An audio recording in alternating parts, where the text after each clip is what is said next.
శ్రీమాత్రే నమః. ఓం గం గణపతయే నమః. వలంబూరి వినాయకుడు ఎవరు? ఎందుకు ఈ పేరు వచ్చింది? ఈ వినాయకుడిని ఆరాధించడం వలన ఎటువంటి ఫలితాలు కలుగుతాయో శ్రీ మహాగణపతి పురాణంలో క్లుప్తంగా వివరించారు.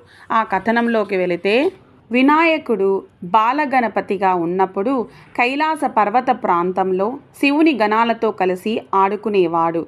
నిత్యం పూదోటలో దాగుండి పాలకడలిలోని నీటిని తొండంతో పీల్చి ఆ నీటిని గణాలపై వానజల్లుగా కురిపించేవాడు.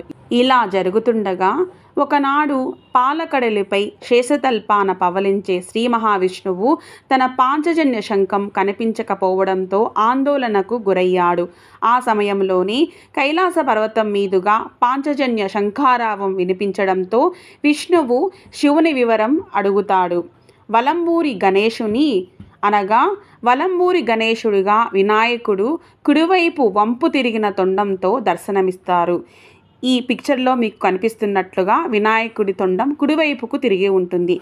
ఈ వినాయకుడిని ప్రార్థించవలసిందిగా శివుడు విష్ణువుకి సలహా ఇస్తాడు. విష్ణువు అలా చేయగా గణపతి పాంచజన్యాన్ని దాని స్వంతదారుడైన విష్ణువుకి తిరిగి ఇచ్చేస్తాడు. దాంతో విష్ణువు పరమానంద భరితుడవుతాడు. అప్పటి నుండి వలంబూరి గణేశుని విగ్రహాన్ని మొక్కినంతని యజమానులకు శుభమని భావిస్తారు. వలంబూరి వినాయకుని ప్రార్థిస్తే నిజ యజమానులకి వస్తువు దక్కుతుందని దీని నిగూఢార్థము.